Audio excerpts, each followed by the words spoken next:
Hello and good morning student. আজকে আমরা page 121 এর 13 প্রশ্ন শুরু করছি। 13 প্রথম প্রশ্ন বলছে, যদি একটি 18 মিটার উঁচু 5তলা বাড়ির ছাদ থেকে দেখলে মনুমেন্টের চূড়ার উন্নতি কোণ, তার মানে 5তলা বাড়ির ছাদ থেকে মনুমেন্টের চূড়ার উন্নতি কোণ দেখছো, তাহলে ছবিটা আমার হওয়া দরকার এটা যদি 5তলা বাড়ি হয় তাহলে মনুমেন্টের চূড়া তার থেকে একটু উঁচু হবে, ঠিক আছে না? তাহলে এটা 5তলা বাড়ি, 18 মিটার উঁচু বলেছে 5তলা বাড়ি। ভাষাটা বলছে বাড়ির ছাদ থেকে দেখলে মনুমেন্টের চূড়ার উন্নতি কোণ 45 ডিগ্রি। তাহলে এইখান থেকে বাড়ির ছাদ পর্যন্ত যদি দেখো তাহলে এই যে কোণটা এইটা হচ্ছে উন্নতি কোণ 45 ডিগ্রি। এবং মনুমেন্টের পাদদেশের অবনতি কোণ, তাহলে এইখান থেকে মনুমেন্টের পাদদেশের অবনতি কোণ এটা হচ্ছে 60 ডিগ্রি। তাহলে মনুমেন্টের উচ্চতা কত, এর উচ্চতাটা তোমাকে বার করতে হবে, ঠিক আছে? প্রথমে তো নামকরণে আসা যাক। মনে করি 5তলা বাড়ির উচ্চতা এবি এবং মনুমেন্টের উচ্চতা সিডি। আনুভূমিক তলটাকে এবিসিডি ই দিয়ে দিলাম। এবার একান্তর কোণ হিসাবে যদি এটা 60 হয় অবনতি কোণ, তাহলে এইটা জেড এর, এইটা হচ্ছে 60 ডিগ্রি। কিন্তু এই 60টা তোমাকে লিখতেই হবে পরীক্ষা। যদি অবনতি বলা তুমি যদি এটাকে না লিখো তাহলে ছবির মধ্যে 2 নম্বর তোমার এমনি কমে যাবে, গোটা অঙ্কটা তুমি ঠিক করলেও। তার জন্য অবনতি কোণ দিতেই হবে। এইবারে ভাষাটা আসি আমরা প্রথমে। আচ্ছা, বিষয়টা তো সহজ বটে। এই ত্রিভুজের লম্ব বাই ভূমি করে ভূমিটা বার করে নাও। এই ভূমিটা যা হবে এই ভূমিটা তা হবে। তাহলে এই ত্রিভুজের ভূমি পেয়ে গেছো, কোণ পেয়ে গেছো, লম্ব বার করে নেবে।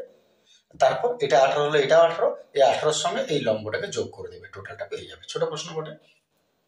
তাহলে মনে করি একটু ভাষাগুলো লিখে নি আগে। ধরি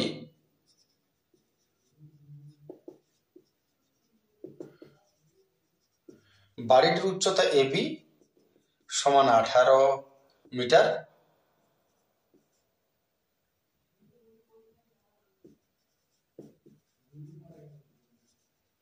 মনুমেন্টের উচ্চতা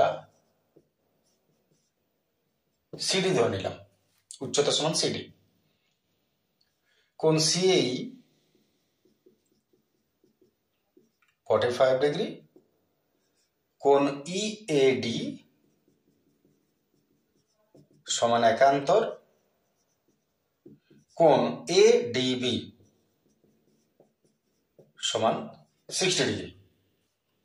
বাস, এতএব সিডির মান বার করতে বলেছে। বাকি ভাষা তো নিজের কাছে যে যেভাবে লিখবে, কিন্তু কিছুটা লিখতেই হবে, নাহলে তুমি নম্বর কাটা যাবে, এটা জেনে রাখতে হবে।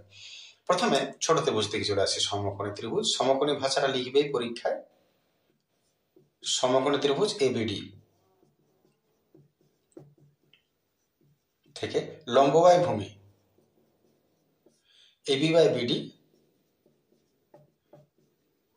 tan 60, এবি হচ্ছে 18 বাই বিডি tan 60, ক্রস করলেন তাহলে বিডি √3 সমান 18 হবে, ঠিক আছে না?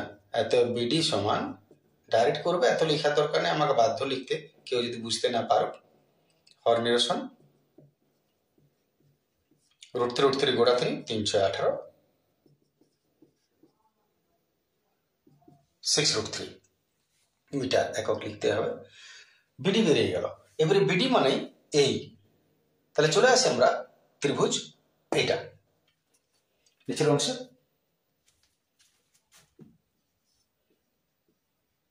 এবার সমকোণী ত্রিভুজ এসিই থেকে লম্ব বাই ভূমি সি বাই এই tan 45, নিচে দেখা যাবে না নিশ্চয়, তাহলে আরেকটা দেখা যাচ্ছে। অতএব সিই বাই এই জায়গায় আমি বসাতে পারি বিডি যদি 6√3 হয়, এইও 6√3, কিন্তু লিখে দিতে হবে, এমন নয় যে তুমি জানো তাহলেই হলো। tan 45 1, যখন তুমি এই জায়গায় মানটা বসালে লিখিয়ে দেবে, যেহেতু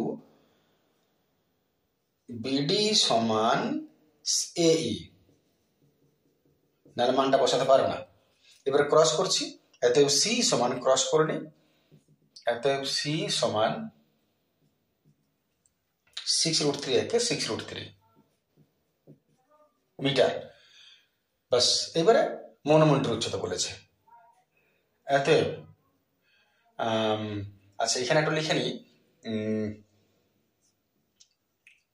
এখানে এবি সমান ইডি, পর সুবিধা হবে 18 মিটার। এটা 18, তাহলে এটা বার করে নিলাম। এত মনুমেন্টের উচ্চতা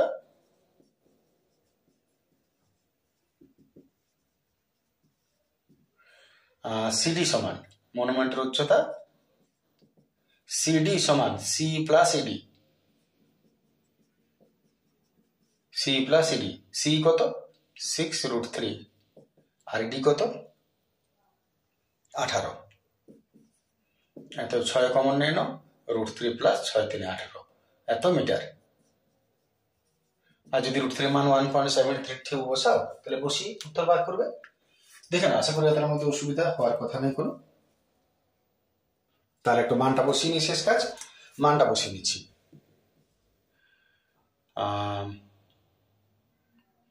তাহলে আর এটাকে ঠিক আছে, চলো 1.732। 3 আর 1 দশমিক পেছনে আছে, দশমিকের আগের সঙ্গে দশমিকের আগের হয়, তারপর 3 আর 1 4। 6 2 12 2 হাত রোলে 1, 3 6 18 19 9 হাত রোলে 1, 6 7 42 43 3 হাত রোলে 4, 4 4 10 9 হাত রোলে 1, 24.03। আশা করি ঠিক করেছি। যদি ভুল হয় তাহলে ক্যালকুলেশনটা চেক করতে হবে একবার। এখানে 28.392 বলেছে তোমাদের উত্তরে। 28, একটু দেখে নি কোথাও ভুল হয়েছে হয়তো। 6 নিয়েছি কমন, না দরকার ছিল না। তাহলে যাই হোক, নিয়ে যখন ফেলেছি 3 6 18, আমি ভেবেছিলাম এখানে রেখে দেবো। 3 6 18, 1.732 ইন্টু 3 3 প্লাস 3 3 আর 1 4 4 পয়েন্ট, এখানে ভুল হয়েছে। 3 আর 1 4 4.732, এখানে ভুল হয়েছে।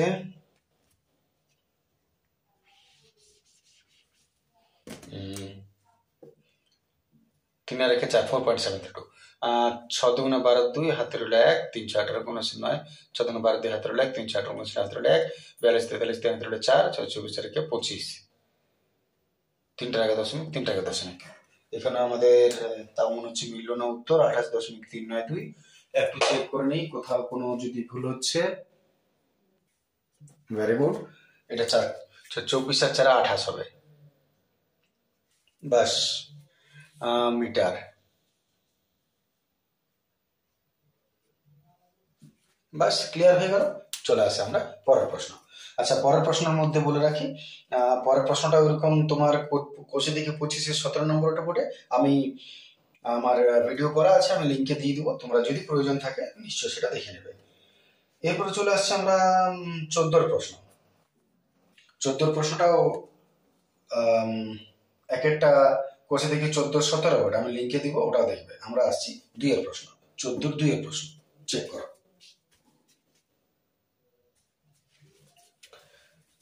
চলে আসছে আমরা 14 2 এর প্রশ্ন। 14 2 এর প্রশ্ন কি বলছে দেখো, আমি আবার বলি। 14 একটা তো লিঙ্ক দিয়ে দিয়েছি নিচে, দেখে নেবে। 14 2 এরটা হচ্ছে 13 মিটার দীর্ঘ 11 মিটার প্রশস্ত একটা জল বের হওয়ার, ছাদের জল বের হওয়ার নলটি বৃষ্টির সময় বন্ধ ছিল। তাহলে একটা ছাদ মনে করো,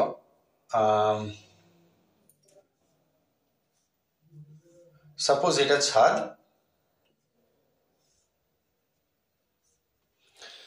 এর দৈর্ঘ্য 13 মিটার, প্রস্থ 11 মিটার। দৈর্ঘ্যটা 13 মিটার, প্রস্থ 11 মিটার। জল বেরোর নল বৃষ্টির সময় বন্ধ করা ছিল, ভালো জিনিস। বৃষ্টির পর দেখা গেল ছাদে 7 ডেসিমিটার গভীর জল জমেছে। এইটাতে যে জলটা জমেছে, এই জলটার গভীরতা 7 সেন্টিমিটার। 7 সেমি জল জমেছে, বাকিগুলো কিন্তু মিটার মিটার, হ্যাঁ এটা সেন্টিমিটার, এগুলো মিটার সেন্টিমিটার। 7 সেন্টিমিটার জল জমেছে। এবারে যে নলটা দিয়ে জলটা বের করা হবে তার ব্যাসের দৈর্ঘ্য 7 সেমি। পাইপের ব্যাপারে একটু বলি, যে নলটা দিয়ে এটা বার করবে, পাইপের মুখটা হচ্ছে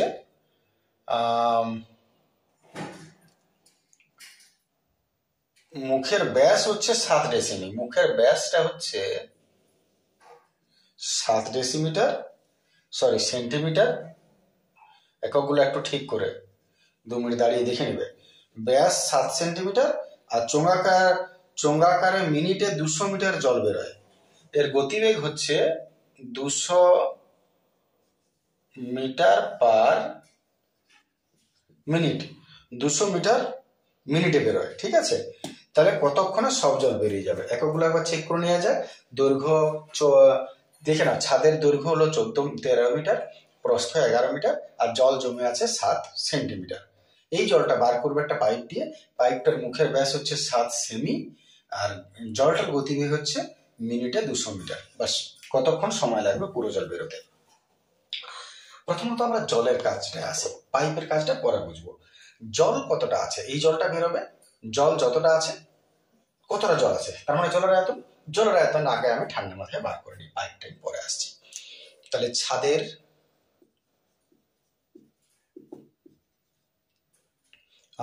ছাদের দৈর্ঘ্য 13 মিটার, প্রস্থ 11 মিটার, আর জলের উচ্চতা যেটা জল দাঁড়িয়েছে সেটা হচ্ছে 7 সেমি। সেমি, মিটার, মিটার সব আছে। এবারে তুমি একটা জিনিস লক্ষ্য করো, এমনিতে তুমি যেটা খুশি বার করো সবেতেই হবে, কিন্তু যেটা গতিবেগ আছে আমি চেষ্টা করবো সেটাই করার। তাহলে গতিবেগ আছে মিটারে, তাহলে আমি সবগুলোকে মিটার করে নিই। তাহলে 7 সেন্টিমিটার সমান কত মিটার হবে? ছকটা ভাবো, metre, decimetre, centimetre, metre, deci, centi. তাহলে সেন্টি থেকে মিটার গেলে ক ঘর যেতে হচ্ছে? যেটা আছে ওটা ধরতে নেই, 1 ঘর 2 ঘর, দশমিক 2টা ঘরে হবে। তাহলে যেখানে দশমিক নাই সেখানে কোথায় আছে? শেষে।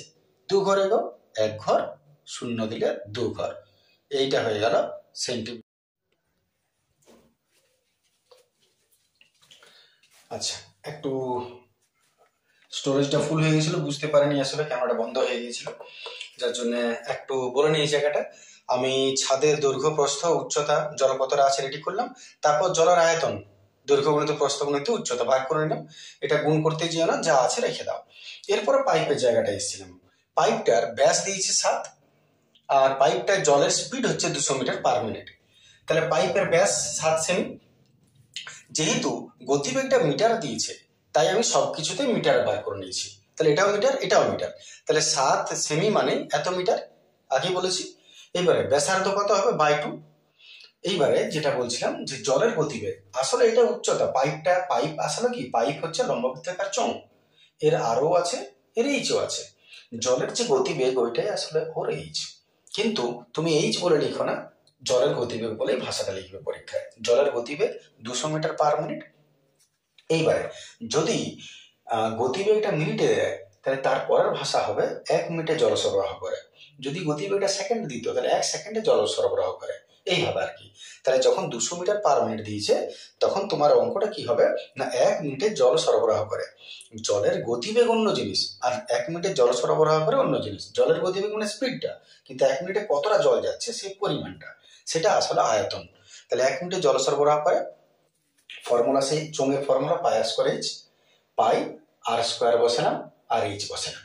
ঠিক আছে, এতটা পর্যন্ত করেছিলাম। এরপর আমরা নেক্সট স্টেপটা আসছি।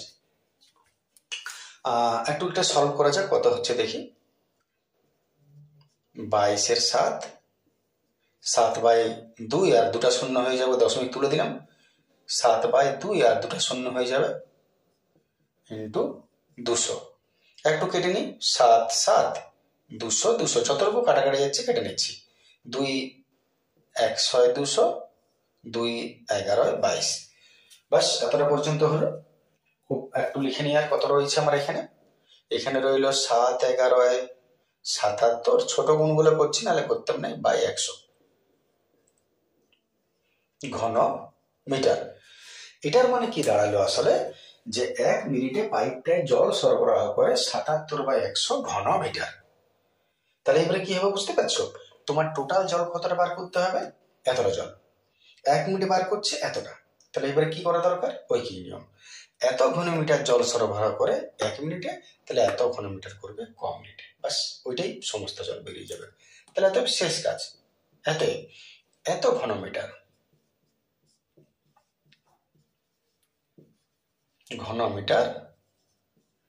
জল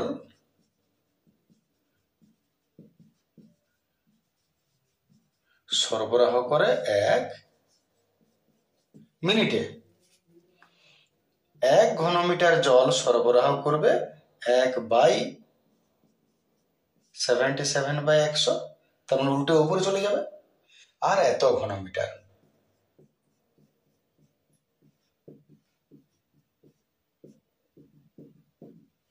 এটা 100 উপরে চলে গেল,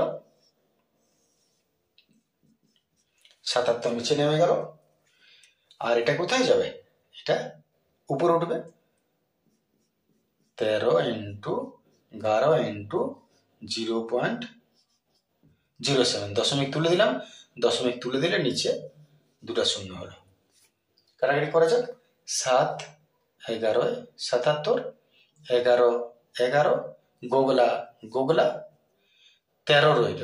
একটু দেখে নাও আর কোথাও কিছু যদি পড়ে আসে, আশা করি কোথাও কিছু পড়ে নেই। 13 মিনিট, অতএব সমস্ত জল 13 মিনিটে শুষে ফেলে দেবে। ক্লিয়ার?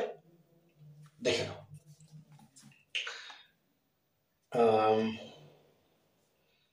এরপরের যে প্রশ্নটা আছে, আশা করি ঠিক আছে, এরপরের যে প্রশ্নটা আছে 3-এরটা, এটা কষে দেখে 8-এর 15 প্রশ্ন। অবশ্যই এটা আমি নিচে ডেসক্রিপশনে দিব, কিছু মনে করো না। প্রয়োজন যদি কারো থাকে সেখান থেকে তোমরা একটু দেখে নেবে, খুঁজতে সময় লাগবে না কোনো। আবার করে ডেসক্রিপশনে দেওয়ার জন্য লিঙ্কটা কেউ কিছু খারাপ ভাবো না, কারণ যতটা পারছি সময় বাঁচানোর চেষ্টা করছি। আমার সারাদিন ব্যস্ত থাকে, তারপর অত সময় পাই না হাতে। ঠিক আছে, যাই হোক, থ্যাংক ইউ, গুড ডে এতটা পর্যন্ত।